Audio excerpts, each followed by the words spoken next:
आपके समक्ष धर्म, जीवन, मनोविज्ञान, अध्यात्म से संबंधित वीडियो लेकर आता हूँ। क्या मुझे कोई बाबा बनना है? नहीं रे बाबा। तो फिर मेरा मकसद क्या है? साथियों, जीवन के हर पग पर अनेक ट्रैप है, जिन पर कहीं न कहीं हम सब फँस जाते हैं और फिर कंप्रोमाइज़ करने के अलावा या जान देने के अलावा कोई चारा नहीं बचता। मैं चाहता हूँ कि आप इन दोनों से बच जाओ और जीवन में ऊँची से ऊँची उड़ान भरो। और मेरा मकसद ज्ञान देना भी नहीं है। मैं तो बस ये चाहता हूँ कि आप 24 घंटे में से 24 मिनट स्वाध्याय के लिए अपने मन और अस्तित्व की गहराइयों में झांकने के लिए समय निकालें और अपने अंदर के अवतार को प्रकट होने दें, क्योंकि तुम वह हो, दाउ आर दैट।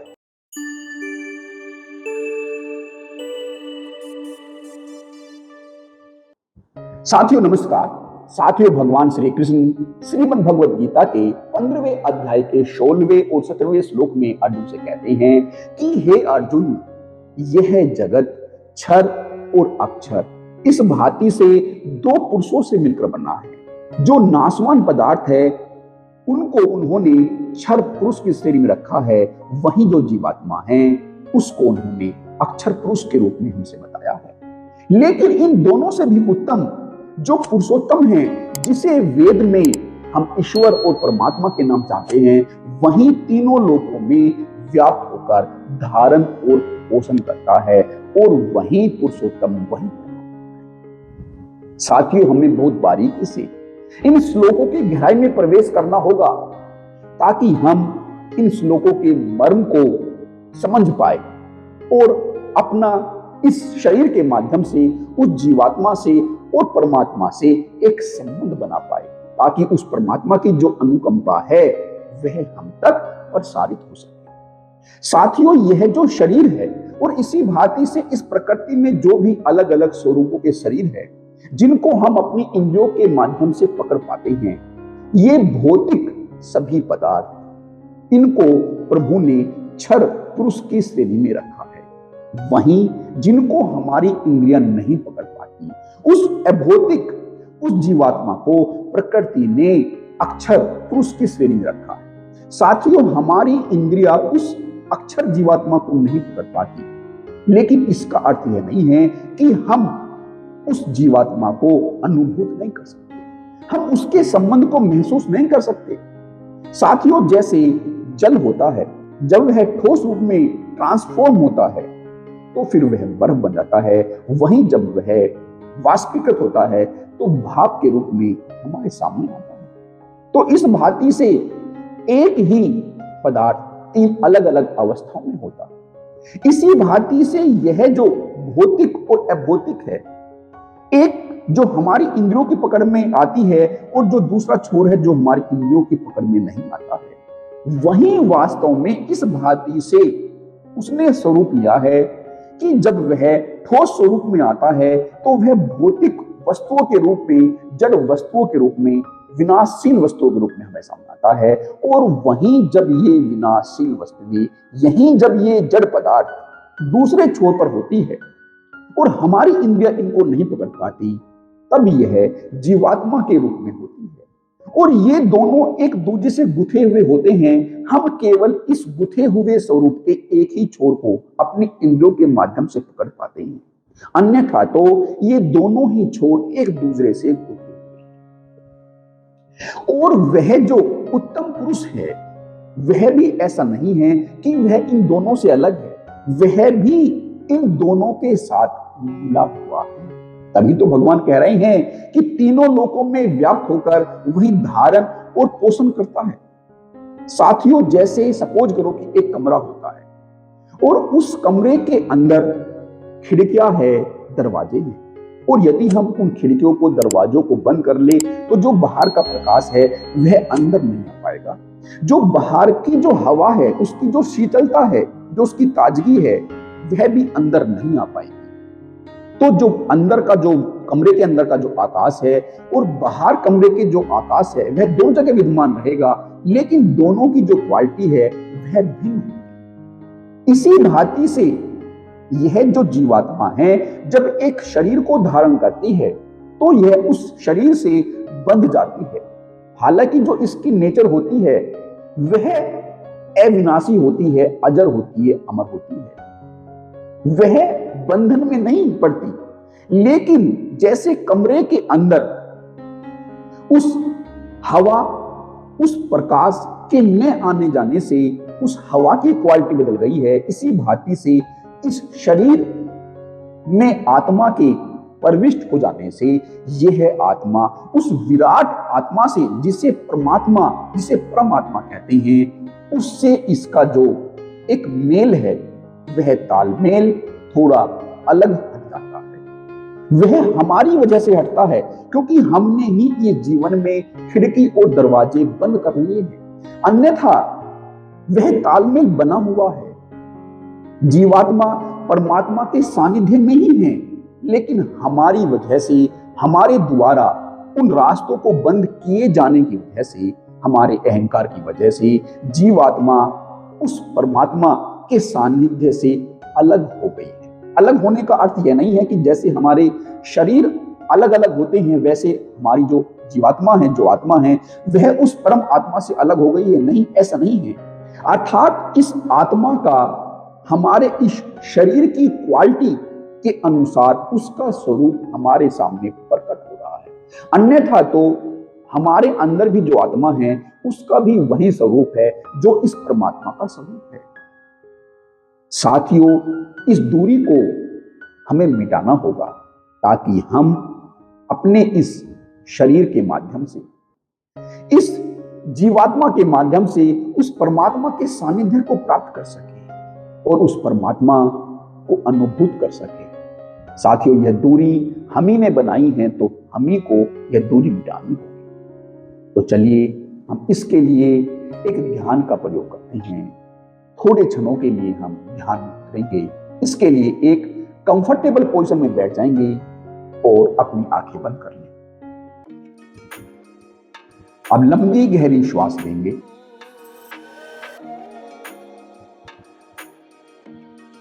एक और लंबी गहरी श्वास लेंगे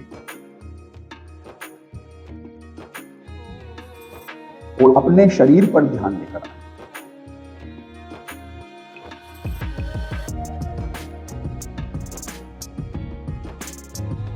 पूरे शरीर के प्रति सजग हो जाएंगे।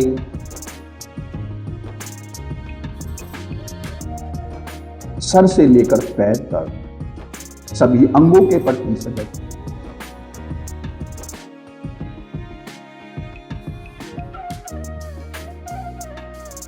लंबी गहरी श्वास लेते रहें।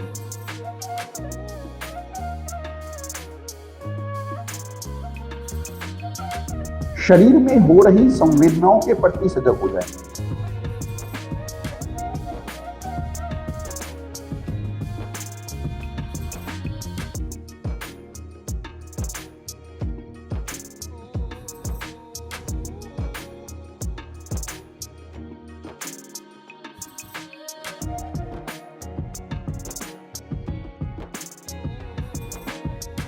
अब शरीर के अंदर और बाहर उस तत्व को खोजने का प्रयास करेंगे जो अभौतिक है, जो हमारी इंद्रियों की पकड़ में नहीं आ पाता।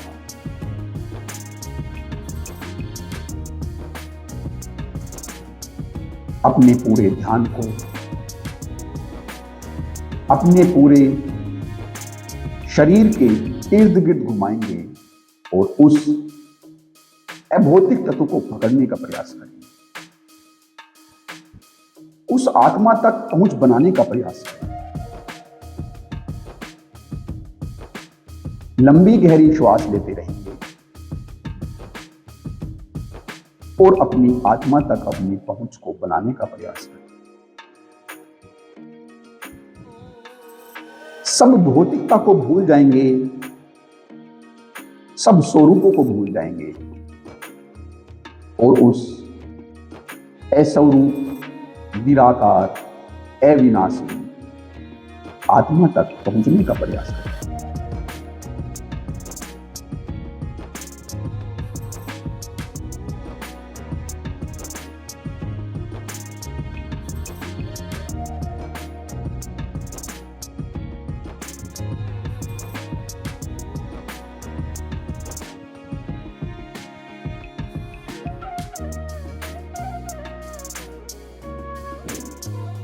सब भौतिकता को छोड़ते जाएंगे और अभौतिकता में प्रवेश करते जाएंगे।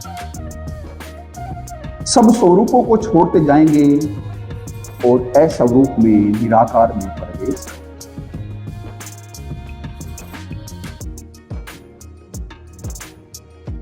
लंबी गहरी श्वास लेंगे। अपनी श्वासों को अपना सहारा बनाए रखें।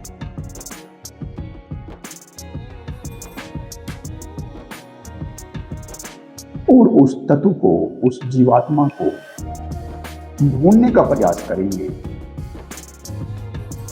जिससे हम भिन्न नहीं, जो हमारा अभिन्न हिस्सा है।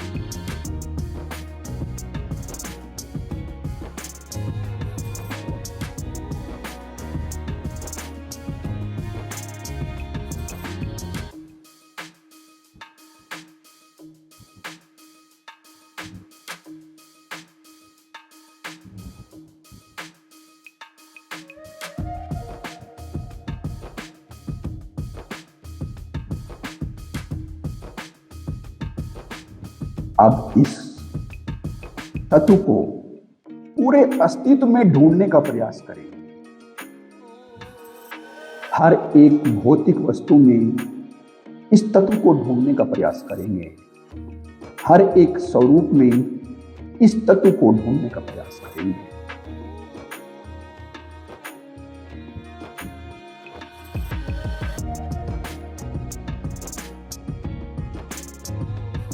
लंबी गहरी श्वास लेते रहेंगे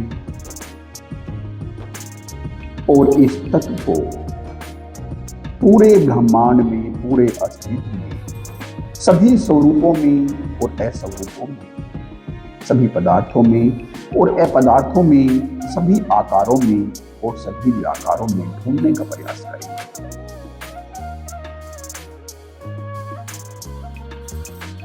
और जैसे जैसे हमारा यह प्रयास सफल होता जाएगा, हम उस विराट जीवात्मा में, जिसे परम आत्मा के रूप में वेदों ने कहा है, उसमें हम प्रवेश करते जाएंगे।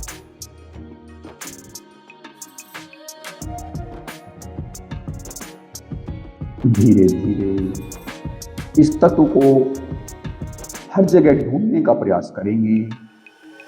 हर जगह इसकी उपस्थिति को महसूस करेंगे।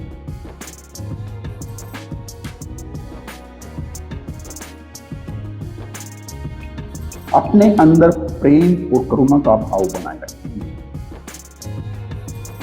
और उस परमात्मा का अहोभाव दिल ही दिल से देंगे। उस परमात्मा के प्रति ग्रेटिट्यूड से भर जाएंगे।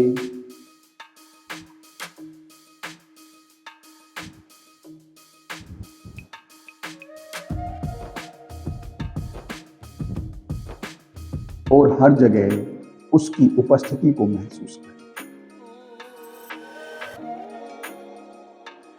आप इस निराकार में थोड़े क्षणों के लिए ठहर जाएंगे।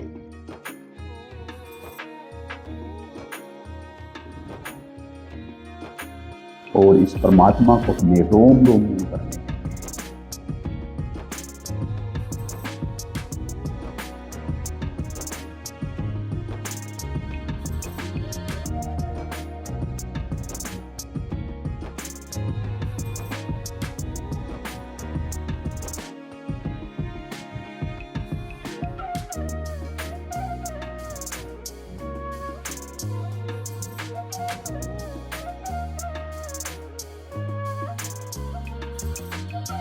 इन परम शांति के क्षणों में थोड़े समय के लिए ठहर जाएंगे।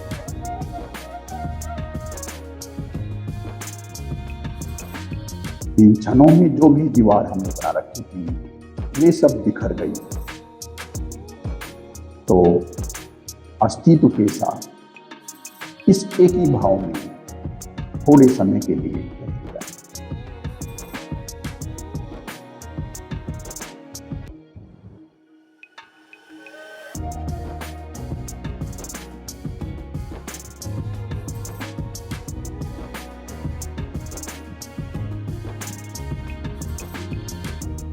अब लंबी गहरी श्वास लेंगे और अपने शरीर के पट्टी से उठ जाएंगे।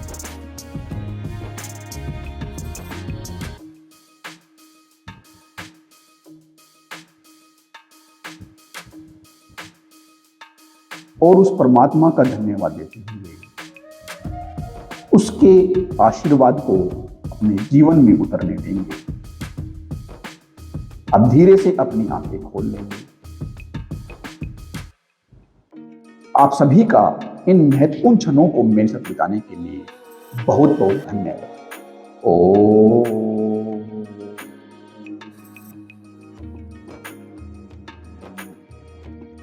तत्तु अमृतस्य।